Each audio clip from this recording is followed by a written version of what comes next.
Hello everyone and welcome back to Strike Zone with St. Paul Saints Manager George Tsamis. Strike Zone is a weekly program that gives you, the fans, the opportunity to ask the St. Paul skipper questions about the Saints, baseball or sports in general, or just seek George's wisdom about life events. In this week's program, George talks to us about team updates. He shares his excitement about the baseball season getting underway, and who was the better pitcher between Kerry Ligtenberg and the skipper. Let's find out as we get right to Strike Zone. Well, let's welcome back Manager George Tsamis. George, let's first of all begin with team updates from you. Okay. Yeah, this week it's been a real busy week. Today we don't have any player signings to announce, but we do have some contracts out to players. So, we think, by next week we'll have more to announce. From our players from last year, here are the updates. Mike Tuzalik has made the A-ball team for the Orioles. He'll be going to Frederick, so that's good for him. It's a great opportunity, and I think if he can get off to a good start, he can be in Double-A before you know it. Anthony Phillips, he has made the Double-A team with the Angels, and from what I'm told, he's going to go there and play shortstop. So that's a great situation for him, and he is excellent defensively, as we all saw. So he'll be in Double-A to start the season. Vinny DeFazio, he is going to start the season. He is going to Triple-A. Just wait for something to happen. Something will happen. He'll get his opportunity. But, from Vinny DeFazio coming into our camp last year, getting a chance to be the everyday starting catcher, now being in Triple-A the following year, that's a great thing, and we are very happy for him. And again, he just has to be patient. When he gets his chance, jump in there and go do a good job. So Vinny will start in Triple-A. And Angelo Sanko, unfortunately, the Dodgers released him last week. Feel bad because he was great. He was great for us, and he said he's having a good spring training. And it's just too bad it didn't work out for him. But it looks like he is going to be going to Mexico. Obviously, they pay a lot more money down there, and I believe he'll be making over 4 times as much money as he made with us last year. So you can't blame him for taking that opportunity. And so that's the situation with our 4 guys that we had signed, this past off season. And mentioning about Angelo, you and I have talked about the fact their season ends in August, so there would be a possibility he could still play for the Saints this season. Yes, there's a possibility it could be in August. But who knows? You just don't know in this business. Guys got to go down there and perform, and hopefully he does. But we do remember last year, Ian Gack. We had signed him, and he left around the same time last year and went down to Mexico, and it just wasn't for him, and he wanted to come back. So we ended up getting him back before the season even started. So you just never know. You can have a guy a month into the season, you can have a guy at the end of the season, or you may not have him at all. You just take it day by day and just see what happens. Well, let us head to our fan questions for this week. We first of all begin with Henry from St. Paul, who says, the Major League Baseball commissioner says that the old rules of baseball should not apply today, and so things like celebrating and bat flips should be okay. Do you agree? Well, first of all, celebrating them, just hitting home runs in big spots, to me, you should enjoy those and celebrate them, but you should do the best you can. You don't want to show up your teammate. The other team. You don't want to show them up. And I know it happens, but big home runs, you enjoy them, and you just do the best you can, not to show up the other team. And some guys are good about that, and some players just don't care, and they'll just do what they have to do. I would assume that when you're losing 3-2 and you hit a 3-run homer, that's a time to celebrate. But when you're up 12-1 and hit a 3-run homer, that's not a time to be flipping your bat and stuff. Absolutely, that's absolutely correct. And I've seen it on both sides. Been on both sides of it where we've been getting our butts kicked before, and the guy hit a home run and just flips his bat and shows up the pitcher. But then that's happened. Past years too, where we were up by a bunch, of one of our guys did the same thing, and it did not look good, and we let them know about it. When you hit a home run, act like you've done it before. Just like we say, when you score a touchdown, act like you've been there before. That's just the way I feel about it. A lot of guys do it the right way, but some guys don't, and they're just going to do, they're just going to do what they want. Tommy from Northfield would like to know, how cool is it to have Caleb Thielbar back? I'm saying that wrong, aren't I? Thielbar? Is that the name? Yeah, Caleb Thielbar. Yeah, Thielbar, Caleb okay. Thielbar. Okay. Yeah, that's a great story, and I'm surprised he's available. He's a perfect story for independent ball. He came with us back in 2011 after being released after, I believe, 1 year with the Brewers, and nobody robbed him in spring training. Came with us, did well. As the season went on, was even better. The Twins took notice, purchased him, and he climbed his way right up the minor leagues and got to the big leagues, and spent over 2 years in the big leagues. And and again, I don't expect him to be with us long. Lefties like him that are pretty successful, they're hard to find, and but it is a great story that we have him back. And but I wouldn't be surprised if he's back at AAA or in the big leagues, sometime this season. I thought it was kind of interesting that his picture is on the Wall of Fame within the locker room. I wonder how that feels. Yeah. Seeing yourself up there. Yeah, well, we're gonna find out. We'll find out, and we'll find out in about a month. When he walks in there, he can see it, and he's never been to the stadium, and so he's heard about how nice it is, and yeah, it'll be neat. I'm sure that some of the guys will tease him. Yeah, Caleb's a great kid too. He's just a great kid, and one of the nicest guys you'll meet. So I'm sure some of the guys will just tease him about it because that's what you're supposed to do.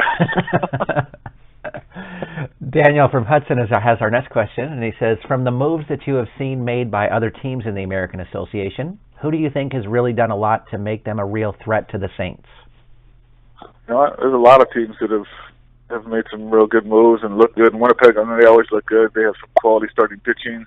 They get their closer back from Mexico, and then their lineup is real good. They've signed some guys, and there was even one guy that we were after that we lost to them, and but they always put a good team out there, and they're going to be tough as usual. And Fargo's made some nice moves as well.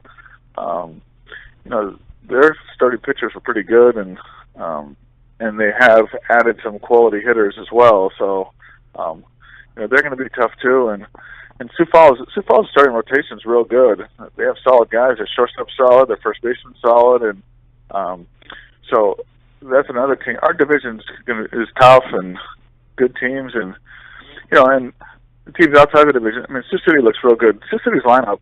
I know everybody talked about their pitching from last year, and I know they've lost some pitchers, but even said it last year. Sioux City's lineup.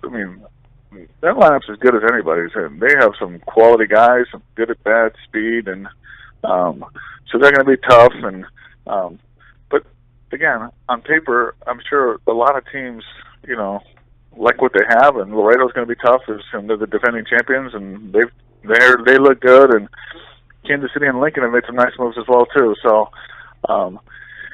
it's going to be tough, and this is good though too. It's good when you have that many quality players around our league. Awesome. Next comes Cindy from Des Moines, who'd like to know, I've heard you talk a lot on the show about guys like Crenshaw and how they win games even if they don't throw 97 miles per hour. If you recognize their talent and you are a former major leaguer, why don't these other teams? It's just what the scouts are looking for. Unless you're left-handed, the scouts, they just want those 93, 94, 95 mile per hour guys, those arms, and that's just the way it works. And again, a lefty can maybe get away, from maybe not pumping that fastball into 93, 94, and as long as he can get lefties out, there's always a job for him. But it's just the way it is, and I guess in all fairness, you don't see too many right-handed pitchers in the big leagues throwing 88 miles per hour. That's true. Very true. John from Victoria asks, isn't it great that baseball's back? Absolutely, and it started yesterday, and it's nice to be able to watch it, and just wish ours started now, and we still have to wait a whole other month, and so it's great baseball's back, but I wish we were starting now too. Bill has an interesting question I'd like to hear the answer to. So, George, we all know you're a big football fan, so which is better, opening day in baseball or opening weekend in the NFL? You know what? That is a tough question because I enjoy both a lot. I mean, sitting here yesterday and watch opening day is so exciting.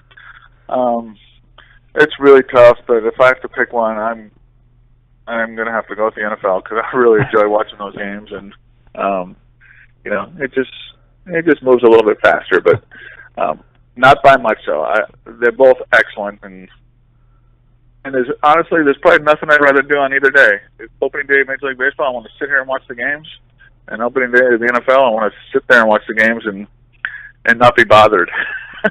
I completely understand that. Our next question comes from Kyle from St. Paul. Oh, I'm sorry, I missed Mark. Mark from Minneapolis, who says, once you have built your team and the season is underway, do you still watch the waiver wire to see if guys have been released and see if they would have good additions to your team? Every day. Every day you wake up every morning, you check the sites, you check the waiver wire, you check transactions, and every day you're always trying to improve your team, and you just never know. One day a guy gets released from AA, AAA, A-ball. You're always keeping your eye open and see what becomes available. I think people should know is that last season when you were having such great success and you already had pretty much your team set, you're still looking though. Absolutely, and like I said, and you saw all those sheets of all the releases. You saw them, and we keep them with us. And you never know, with an injury, a guy goes down, or a guy gets signed. A guy goes to Mexico, you need to find a guy quick, so you better have those guys ready. Our next question goes back to Kyle from St. Paul, who wants to know who your heroes were in baseball when you were growing up. I grew up in San Jose, California, and growing up, loved the Giants, and obviously went to a lot of Oakland A's games too, the Giants and the A's, but if I had to say I had a favorite player growing up, it was, I don't know if people know who he is, but I loved, and I was never much of a hitter, so I always thought I was, but I could never hit. But my favorite player growing up was Jack Clark of the Giants, and he was just a guy that I loved to swing and loved watching him. And actually, we get mad when he got out, so so I would mope about that. But yeah, he was my favorite player growing up. Yeah, he eventually went to the Cardinals twice to the World Series, I believe. So. Yes, and he hit that big home run against the Dodgers in the playoffs, and it was one of the most exciting, home runs in Cardinal history. But like I said, he's a guy. The ball just jumped off his bat. I just loved the way he swung the bat. He was my favorite player. Tina from Stillwater would like to know, I know there are a lot of people that don't like interleague play, but I thought it was great that the two World Series teams started the season playing each other. What do you think? I thought it was great, and I like interleague play, and to me it's good when you play different teams, and I have no problem with it, and and I thought it was perfect that the Mets and the Royals opened up, and typical Royals fashion, they found a way to get it done, and they're just a good team. We have a couple of questions from Giants fan. The first one is, the Giants have won the last 3 World Series that were in even years. Do you expect a 4th? It wouldn't surprise me. Nothing surprises me. So they look really good. Obviously, their pitching's good, but their lineup's pretty impressive. They have some guys.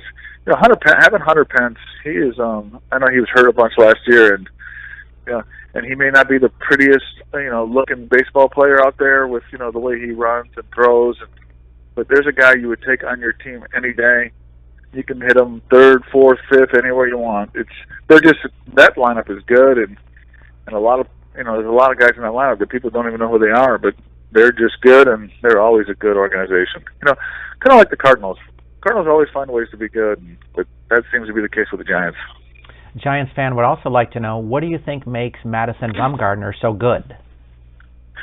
He knows what he's doing. He's confident, and I know yesterday maybe he didn't have his best game, but of course he found a way to win, and he just throws strikes, changes speeds, hits both sides of the plate, and you just love his attitude too.